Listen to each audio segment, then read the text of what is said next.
Que faire du sperme? Alors, on va parler ici des risques et des bienfaits d'avaler le sperme de votre homme.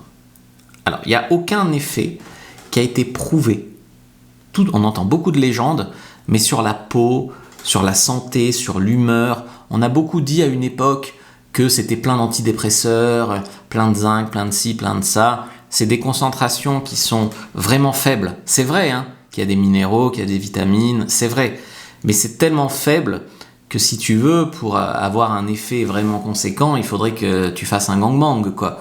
Donc si tu veux, juste un mec, voilà, non. Certaines études ont exploré la présence d'ocytocine, de sérotonine ou de testostérone, mais ils n'ont trouvé aucune donnée solide pour un effet mesurable par ingestion. Les IST et tout ça, donc le sperme peut transmettre des chlamydia, gonocoque, hépatite, VIH, enfin voilà. Alors pas trop quand tu l'avales, bien que le risque existe quand même un peu. Il y a des allergies, donc il y a des cas en fait d'hypersensibilité au plasma séminal, urticaire, gonflement, réaction locale, etc. Il y a tout ce qui est goût, odeur, donc qui sont influencés par l'alimentation, notamment de l'homme, hygiène, tabac, alcool, etc., sport ou pas, sans incidence sur la santé, mais quand même variable.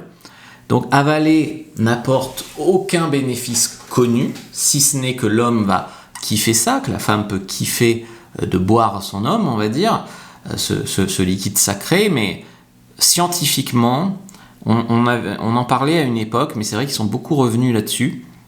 Il n'y a rien de prouvé en tout cas.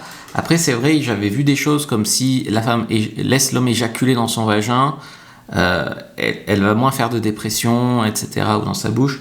Mais je pense que c'est pas simplement parce qu'elle a des relations sexuelles plus épanouissantes qu'elle est moins déprimée. Je pense. Parce qu'après, c'est ce qu'ont l'air de dire les études que j'ai vues pour faire cette vidéo. Donc il y a un risque infectieux si votre partenaire n'est pas testé. Et sans infection, c'est physiologiquement sans danger majeur.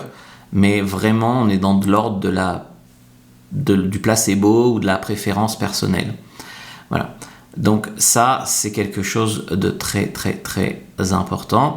Donc si tu veux en savoir plus, like, commente, partage et regarde une autre vidéo avant de partir. Et si tu veux être une bonne amante, je t'ai préparé une fiche sur comment être une bonne amante en lien en bio.